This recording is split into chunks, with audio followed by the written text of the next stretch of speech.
Good morning, everybody, and thank you so much for joining the Houston Minority Business Development Agency's annual Export Academy. I am your host, Marshette Turner-Ray, and I serve as the director of the Houston MBDA. My team and I are excited that you're here with us this morning, and today we will be hearing from our partners from Wallis Bank on the topic of foreign regulations. A few housekeeping notes, and then we'll jump right into our presentation today. All attendees will be muted. Only the panelists will be able to speak. We encourage you to type your questions into the chat as you think of them so that we can maximize our time here together.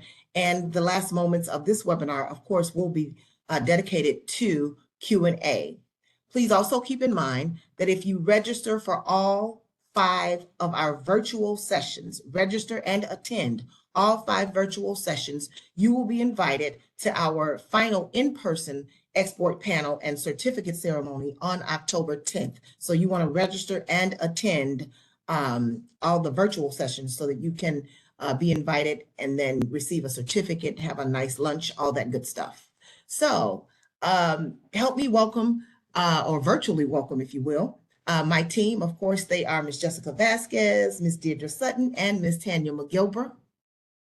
And as I said, of course, we are delighted to have our friends from Wallis Bank here today. So we will now turn it over to Mr. Farhan Durrani of Wallis Bank. Good morning, Farhan. How are you? Good morning, Ms. Marshette. Thank you so much for the kind intro, as always. Absolutely. Absolutely. Thank you again for always having me and always thinking of Wallis Bank. And appreciate the help to give some knowledge regarding some foreign regulations. So good morning, everyone. My name is, again, Farhan Durrani. I'm with Wallis Bank. I've been a commercial lender with them for the last 10 years. And always delighted and thankful when Houston MBDA and Ms. Marshette and Jessica have Wallis Bank on in their educational series. Today, we're going to be talking about foreign regulations and how they impact your import and export potential businesses or active businesses. We'll get into some basic importing procedures, tips for new importers and exporters. We'll briefly touch upon the different departments overseeing export and import that oversee all the regulations. And then, we'll get into some brief Q&A as well, too. So jumping right into it, import and export regulations, almost all countries require documentations for imported products and have certain regulations that must be met to ensure safety, quality, and conformity. These requirements often vary country to country, and in many cases, U.S. exporters will face additional regulations, testings, labeling, or license requirements for their products before they can sell to foreign markets.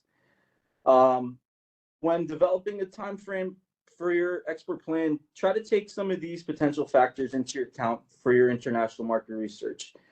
A custom requirements and documentation, starting off with import of tariffs. Average tariff rates for different types of goods, including the best prospect sectors. Import requirement and documentation. These are the requirements for U.S. exporters and the foreign importers to where to find them. Labeling and marking requirements. A brief overview of different labeling and marking requirements, including any restrictive advertising or labeling practices and where to get more information. You can also learn about these packaging laws and recycling laws as well, too. Custom requirements documentation, special situations when goods are temporarily imported, prohibited, and restricted. Customs authority and standards, this general environment authority standards and testing requirements, and the public of standards. For example, some countries may require certificate of conformity, usually a certain kind of manufactured goods. Exporters are required to have the product analyzed and tested by that authorized party. Typically with product standards is a big key. Member countries of the WTO, which is the World Trade Organization, are required under the Agreement on Technical Barriers to Trade to report to the WTO all proposed technical regulations that could affect trade with other member countries. And then there's tariffs and free trade agreements. Countries that may assess the tariff and local taxes on your product that will have to be paid before it can enter the market.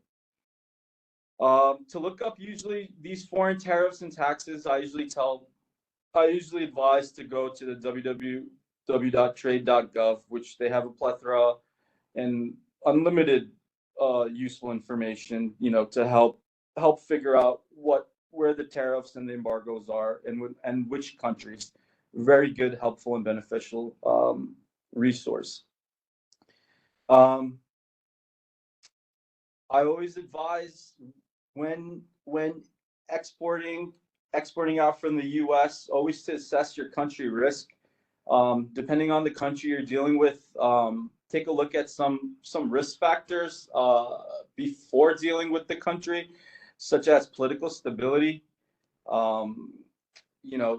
foreign exchange risk, economic stability. Take a look at their legal system. I know that could get a little tedious, but absolutely advised to do so. Intellectual property protection laws. Take a look at the country you're dealing with, their banking structure, their tax implications, and their dispute resolution options. Some basic importing procedures. Just we're going to explore some steps involved in exporting goods and importing goods to the U.S. Before exporting to the U.S., it is definitely crucial to determine whether your product is subject to regulation. Product regulations refer to the process of establishing rules, standards, and requirements that products must meet to ensure their safety, quality, and effectiveness. Product regulations aim to protect consumers, entrepreneurs, businesses, workers, and the environment from potential harm caused by unsafe or hazardous products. There's several U.S. government agencies that regulate products, including the Food and Drug Administration, the Environmental Protection Agency, which is the EPA, the Consumer Product Safety Commission, and many others. These agencies typically are responsible for protecting the U.S. public health, safety, and environment. To determine if your product is subject to regulations, you should first identify the appropriate regulatory agency based on the type of product you plan to export. So, for example, if you plan to export food products, the FDA will regulate these products and has specific requirements for labeling, packaging, and safety. Once you have identified these appropriate regulatory agencies, you should research the specific regulations that apply to your product. This research can be done also on the agency's website, which typically provides detailed information on the regulations and requirements for different products. Also, to keep in mind, in addition to complying with regulations, some products may require specific certifications for approvals. So another example would be certain food products might require a notice of imported food submission to the FDA before they can be imported to the U.S. Other products, such as like medical devices, may require approval from the FDA before they can be sold in the U.S. It's really important to note, everyone, that failure to comply with these regulations and obtain the necessary certifications and approvals can result in fines, product seizures, and other legal consequences. So essentially, it's really important to research and comply with all relevant regulations and requirements. According to the U.S. Department of Commerce, the top 5 categories imported into the U.S. in 2020 were electrical machinery, vehicles, pharmaceuticals, and plastics. So researching your product-specific regulations and requirements is essential to ensure successful importation to the U.S. So how do we determine import and export requirements? Importing and sellers must determine their products' import-export requirements before importing into the U.S. Based on the various U.S. government agencies established, which I previously had mentioned in the previous step. And obviously, failure to comply with these can result in fines, product seizures, and other legal consequences. To determine your product's import-export requirements, you can also consult with the U.S. Customs and Border Protection, which we'll refer to as the CBP, their website, or contact a custom broker. The CBP website provides information on the general import-export requirements for different products and specific requirements for different countries and regions. So the CBP website, they're another useful, very, very helpful resource. And their website is pretty up to date and very informative as well too. Usually with the U.S. Customs and Border Protection, they're mainly for importing in. So, but their website also offers a lot of helpful tips and a lot of pitfalls to avoid as well.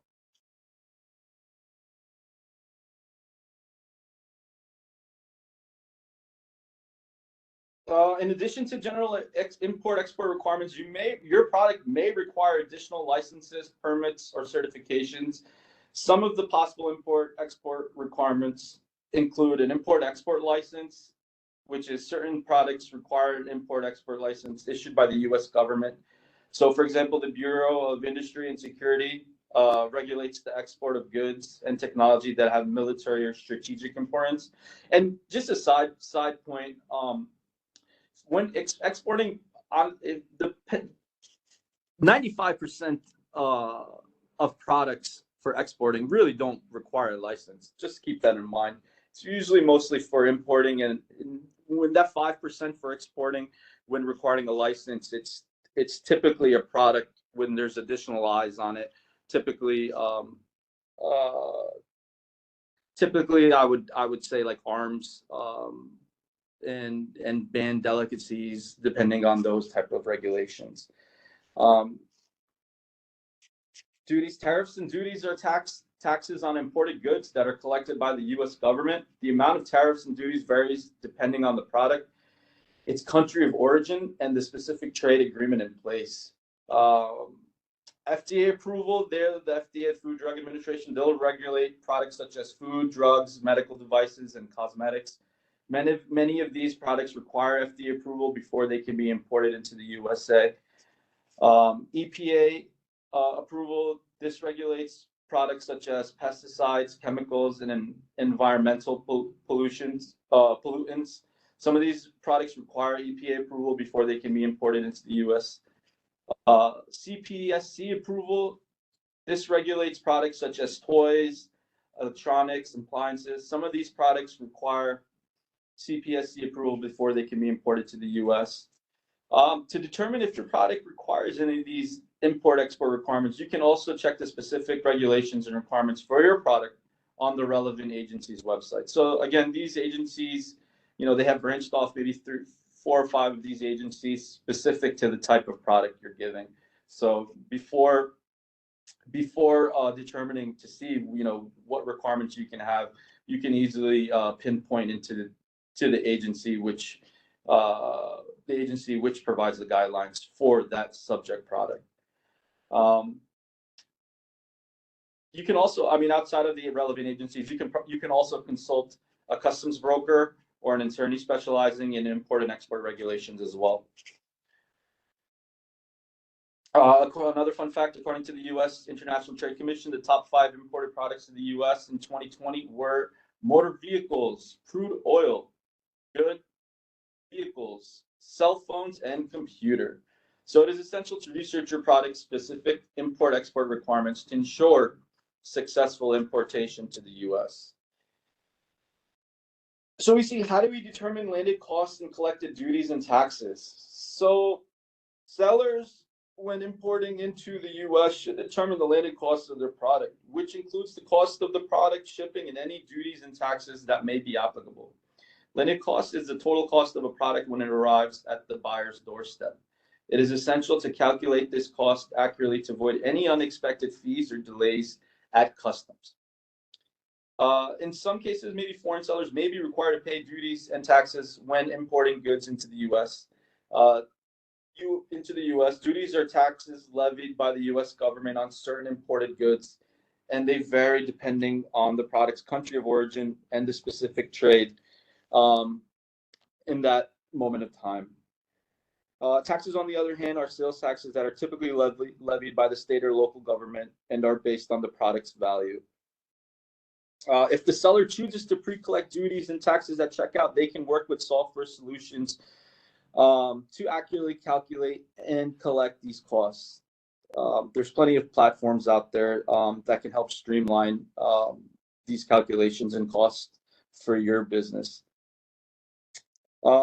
It's really important to note that not all products are subject to duties and taxes, and it's really crucial to determine if they are applicable to your product. So, for example, if the product's value is below the minimum threshold of $800, no duties or taxes are typically required. However, if the product's value exceeds these thresholds, and duties and taxes may apply. And then I would always say to prepare all the necessary documentation, all your proper invoices and everything, because everything will be checked when importing, exporting in and out of the U.S. Tips for new importers and exporters. I would always say, in order to avoid these potential problems in the clearance of your subject merchandise, typically the U.S. Customs and Border Protection Agency strongly recommends that you familiarize yourself with CBP policies and procedures prior to actually importing and exporting your goods. You should also probably be aware of any entry requirements specific to the particular commodity you are importing and exporting, including those of other federal agencies. Licenses wise, we briefly touched on. Yeah, again, 95% of the time exports typically don't require licenses. But again, it does change when you try to import merchandise into the U.S. So the CBP does not require an importer to have a license permit, but the other agencies may require a permanent license for other certifications, depending, again, what the commodity that is being imported. I think we touched upon it before. The electronics and toys, they have the CBPP, they have their own regulations. Pesticides and pollutants, if they're being imported extra, the EPA will have their own regulations. And then obviously anything food related, the FDA, they will have their own requirements of licenses or permits or regulations. Again, the CBP website contains valuable information for new or inexperienced importers. They have a ton of good information on their website. Prior to importing, you may want to contact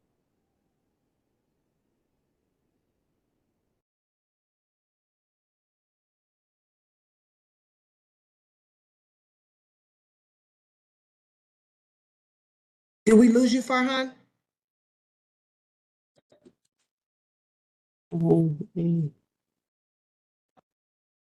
Farhan? Yes, ma'am. Oh, okay. No, we lost you. Oh, I'm so sorry. Where did you last lose me? I'm sorry. I heard what you said and I forgot it just that quickly. No, it's okay. I was just briefly talking about the CBP website.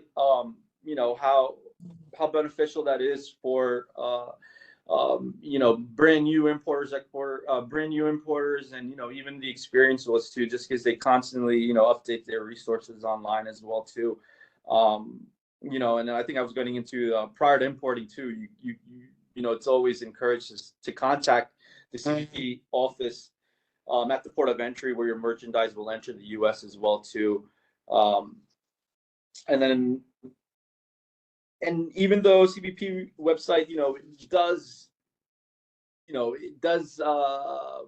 have a concentration on importing, it does offer some really good, valuable information regarding exporting as well too. So the CBP website is very good. So even for exporting too, in your future plans that call for exporting merchandise from the U.S., the CBP website does have their own export section as well too. So although they enforce many export regulations for various other government agencies, specific questions pertaining to licensing requirements for a particular commodity should be directed to that lead agency as well too. Couple points on exporting as well too. Although certain resident importers and exporters may file entries on their own behalf, many first-time importers and exporters should probably consult the licensed customs broker as well too. Those importing merchandise for their own use often hire a customs broker, particularly if they find the importing procedures complicated. And most will at first, especially when you are trying to start up your own business that does require an exporting. I mean, that can get very complicated. So typically I would even advise too is to consult a licensed customs broker, typically because that's their day-to-day, they're in and out, and they cost far less than typically an attorney who specializes in that same field as well too. You should research general quota information and quota requirements for certain commodities prior to importing to the U.S. Import quotas control the amount of volume of various commodities that can be imported to the U.S. during a specified period of time. U.S. import quotas may be divided into main types: absolute and tariff rate. Absolute quotas usually apply to textiles and strictly limit the quantity of goods that may enter the commerce of the United States during a specific period. Currently, there are no commodities subject to those absolute quota restrictions, which is good. Tariff rate quotas permit a specified quantity of imported merchandise to be entered at a reduced rate of duty during the quota period. So once a quota has been reached, goods may still be entered, but at a higher rate of duty. Also, you may receive a bill if your shipment is examined by the CBP.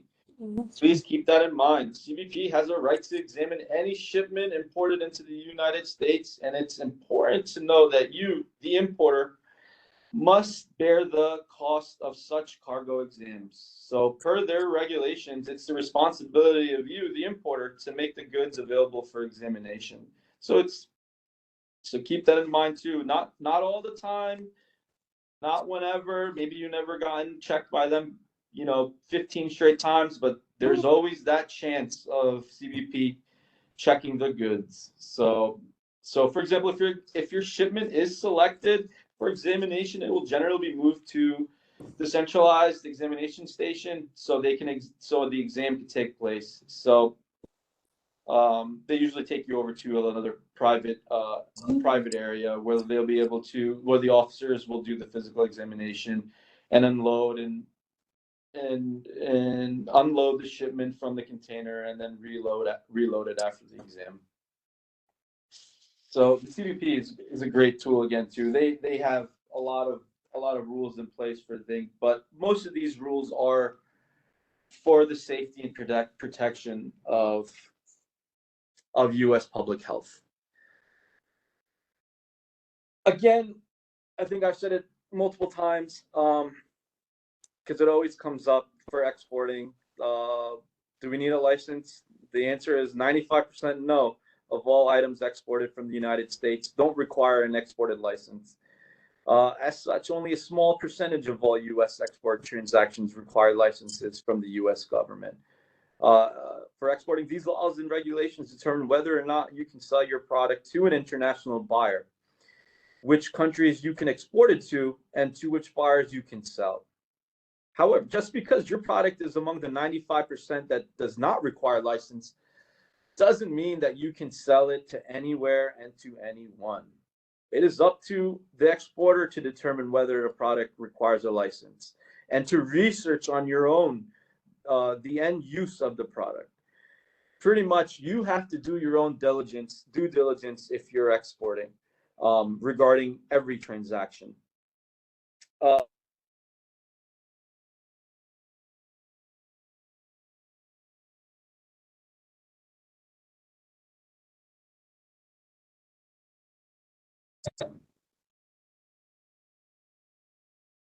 Farhan, can you hear us?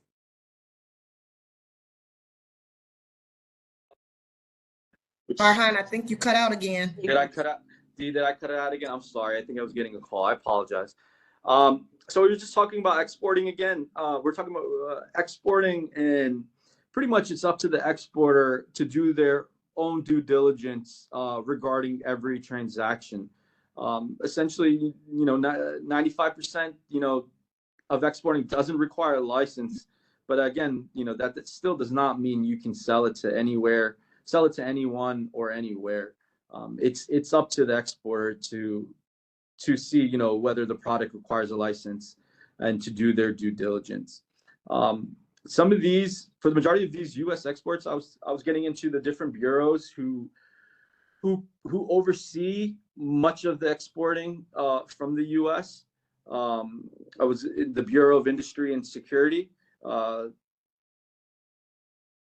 So did want to get into there. I'm sorry, I lost my train of thought. I was saying, so the Department of the Bureau of Industry and Security, or the U.S. Department of State's Director of Defense Trade Controls, are the licensing agencies. Exporters should learn which federal department or agency has jurisdiction over the item they are planning to export in order to find out if the license is required. So the Bureau of Industry and Security, it is from my understanding, a subdivision of EAR, which is the Export Administration regulations.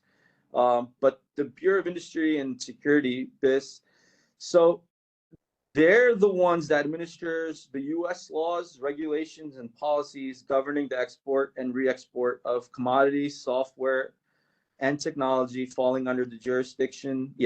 So falling under the jurisdiction of the Export Administration regulations, which is EAR. So the primary goal of BIS is to advance national security, foreign policy, and economic objectives by ensuring an effective export control and treaty compliance system, promoting, U.S. strategic technology leadership. BIS also enforces anti-boycott laws and coordinates with U.S. agencies and other countries on export control, non-proliferation, and strategic trade issues.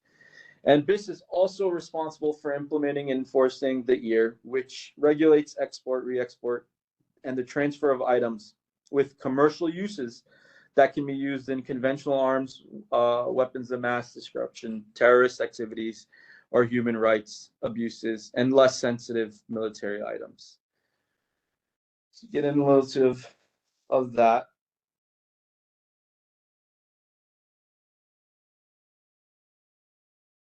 So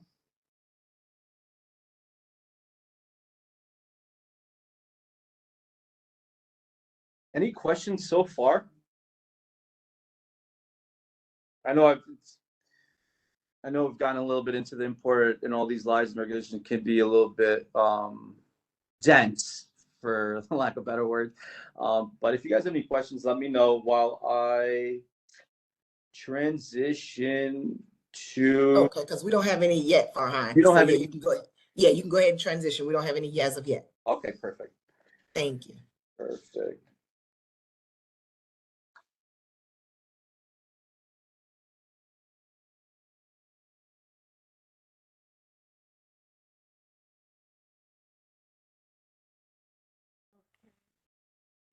It says, do I need to wait to send my item abroad until I receive an export or other authorization? So it says, do I need to wait when my item, I'm sorry. Is it in the chat? Item abroad.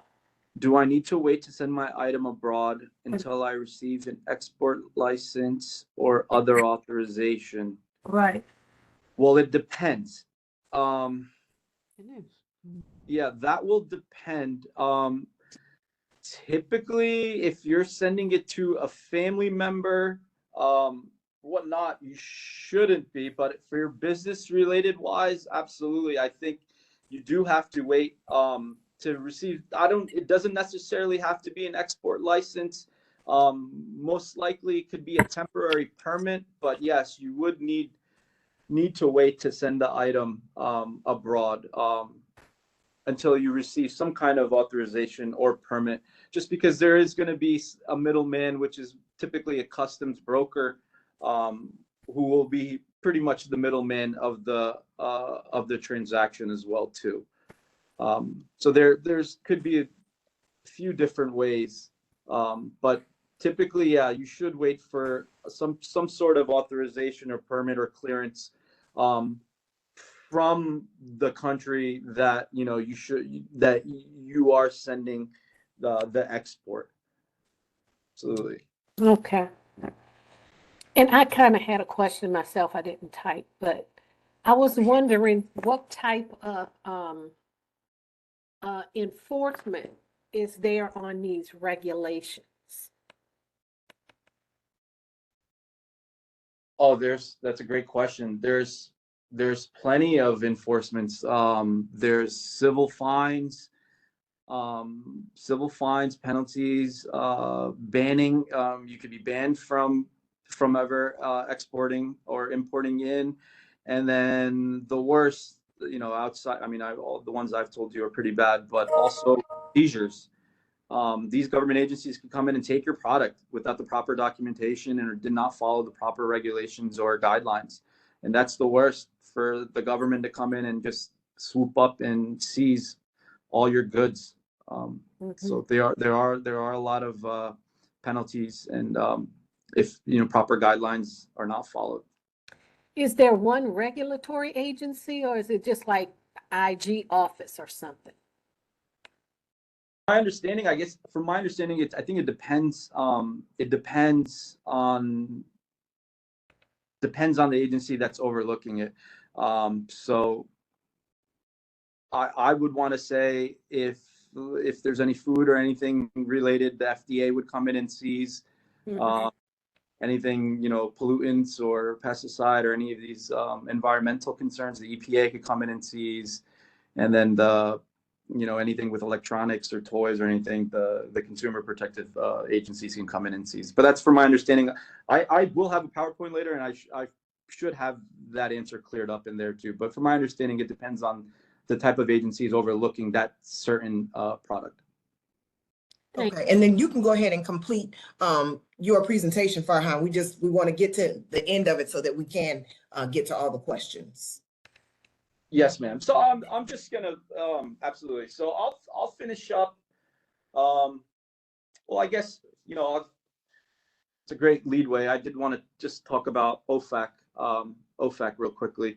So the OFAC is the Office of Foreign Assets Control. As part of their enforcement efforts, OFAC publishes a list of individuals and companies owned and controlled by or acting on behalf of targeted countries. So, we've talked about importing and exporting and how, U.S. has their own regulations. All these other countries have their own specific and own regulations as well, too. But OFAC takes it a little bit further. They publish their own list of individuals and companies, such as terrorists and narcotic traffickers designated under the program that are not country specific. So there's also a separate list as well, too, which OFAC will put out, and you could do a search as well. Collectively, such individuals and companies they're called specially designating nationals, or SDNs.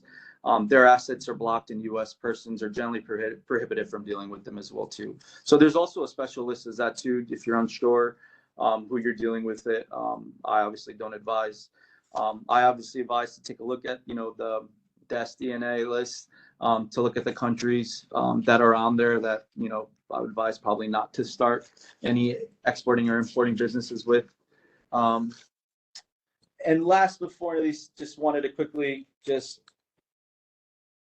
even basic with just internet purchases, with the different type of restrictions and laws and stuff that they do have, just because it is so easy to purchase online now from overseas, even just for consumers and not even for your business needs. So like the internet's made it so easy to find and purchase items from almost anywhere in the world. Many people are discovering that, buying a foreign item successfully delivered to the United States is so much more complicated. So when goods move from any foreign countries to the U.S., they're being imported. So there are the rules and regulations that we've talked about that can be extremely complex and confusing and also costly. So I think the last question was, so even like, let's say, if you're buying some wine and cheese from Italy, it might be easy to might be so quick to find and buy on the internet, but the U.S. Customs and Border Control could seize your purchase because certain regulations prohibit the importation of dairy products from particular countries without a permit. So in other words, and just to clear it up, just buyer beware. When you do buy goods from foreign services, you do become the importer, and as the importer, you are the one who's responsible for assuring that the goods comply, with the variety of both state and federal government import regulations. Importing goods that are unsafe and that fail to meet health code requirements or violate quota restrictions that we talked about briefly before could end up costing you quite a bit of money in fines and penalties. And at the very least, such goods would be detained and possibly destroyed by the Customs Border Patrol. And that's pretty much it. So I would love to open it up if there's any additional questions.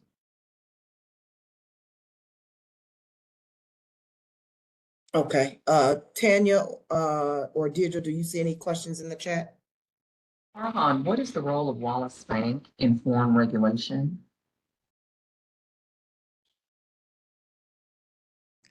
So the role of our bank, so we typically, we abide by all the foreign regulations. We OFAC check all of our customers, whether it be the business or guarantors, every day. So every existing customer gets checked against the OFAC list, and every new customer or prospective customer will be checked against the OFAC list as well too, to make sure the bank is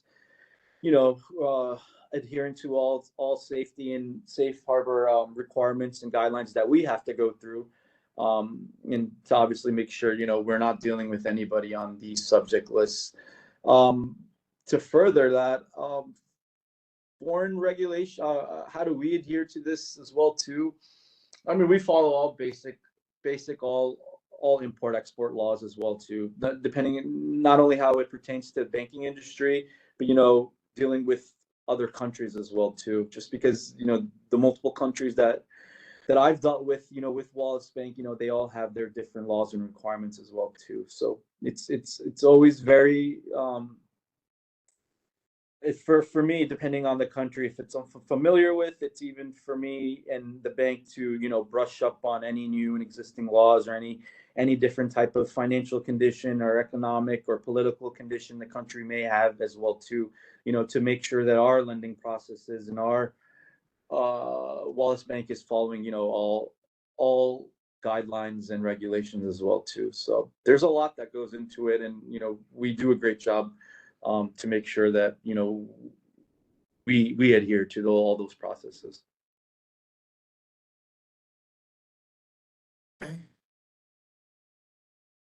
Any other questions, ladies? Here's one. Is filing an electronic export information report mandatory?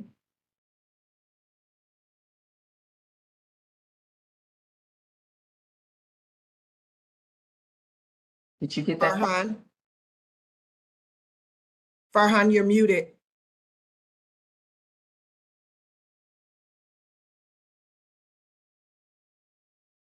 Oh, I'm sorry. Can you hear me? No, we cannot. Oh, okay. So the question was the electronic export information, is that mandatory? And I said that it is a required documentation. Typically it depends on the amount. I'd have to get you that number. I know under a certain amount, I don't believe it's mandatory, but I am very confident and certain that above a certain amount, it is definitely required. I just have to, I don't remember the number off the top of my head. I want to say it's 5,000 or 2,500, one or the other, where it is required to file an EEI. Okay. And so once you file, are you allowed to make corrections? Say you make a mistake on what the product is you're shipping or what have you. Are you allowed to go in and correct that? You should You should be able to. It does get a little tough when you're dealing with, exporting and dealing with a different country. Because, even if you do miss an initial or you miss one letter is off, it can be sent back to square one. But I would advise to double and triple check, when filing, just because it could delay the process as well, just depending on who takes a look at it from the other side as well. So, absolutely, please double and triple check when doing an EEI. Okay. Okay. All right. Are there any other questions? Here's one from Sabrina. When your bank is financing imports, do you require any type of insurance? That's a great question. Yes and no. Typically, what we would do when we're doing imports and exports, we provide the letter of credit. So we'll provide the letter of credit to the business, showing that they have good funds, because the letter of credit is what the receiving country will receive to make sure they have the good funds. But yeah, typically we do require the insurance, but it's nothing out of the ordinary than outside of the regular general liability or contents insurance, because most of these countries are U.S. based, or well, not most of them. Majority of the businesses that 99% of the businesses that I deal with are U.S. based, so it's typically usually the U.S. the regular general contents and general liability insurance requirements. But that's a great question, because I do, when dealing with foreign insurances, it is good to, just as with any other insurance agencies you deal with, to bid them out and check, because some of these, foreign insurance companies, who, or even U.S. insurance companies that insure your products internationally, these premiums are very high. They will try to get you. So I do encourage, to getting out the insurance bids as well too, when looking at it. But for us, when financing imports, typically we just get the whatever insurance requirements we would typically get, which is usually contents insurance, business contents insurance. Sorry. Okay, and Jose asked, what is the typical cost for LOC? A typical cost for a letter of credit, we typically do. It's usually normal. It's considered a commercial product, so we would do the normal bank fees that require origination fee or whatnot. But the one thing with letters of credit is that we take a look at the business, we take a look at the product, we took a look at where the product is going or coming from. But the thing about letters of credit is that they usually require security. Letters of credit, we usually do. They're usually secured by CDs, or somebody would offer some property for additional collateral. So the fees are normal fees, but the one thing with letters of credits, when I get requested from a customer, and my question, obviously, to protect the bank, is, hey, what kind of security or collateral can you offer for the letter of credit? But typically with the letter of credits I do, they're usually 100% CD secured.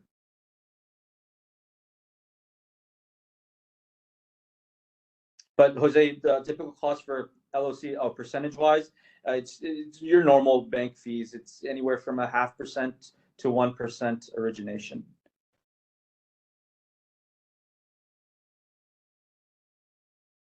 Someone says, I am interested in importing products to the U.S. Do you have any suggestions as where and how to begin in terms of where to go or any type of guidance? Absolutely. So for importing products to the U.S., it would have to be the U.S. Customs and Border Protection, the CBP website. They have great tips for new importers, exporters,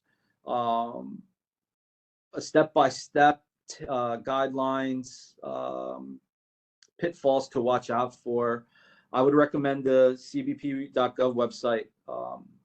No questions about it. They're very helpful. And they do update quite often as well too, which is always a good thing.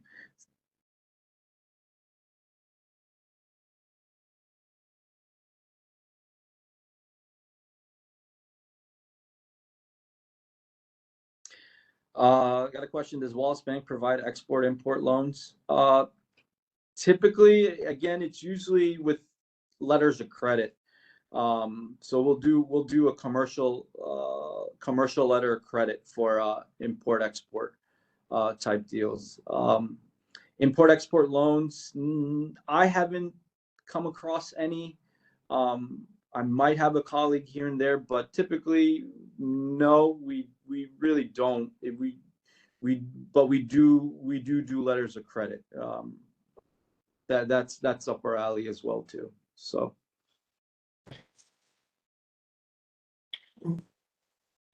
Thank you so much, Farhan. That was a wealth of information. We truly do appreciate all of that. And to all of our attendees, Farhan will get us the presentation. And so when he does, we will send that out to you. But no, your screen was not frozen. We didn't have a presentation today, but we will get you his presentation out once it's received in our office.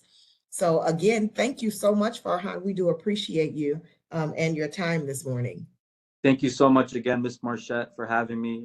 Always a delight and pleasure to be attending, your educational series every year. So thank you again. You are most welcome. Thank you so much.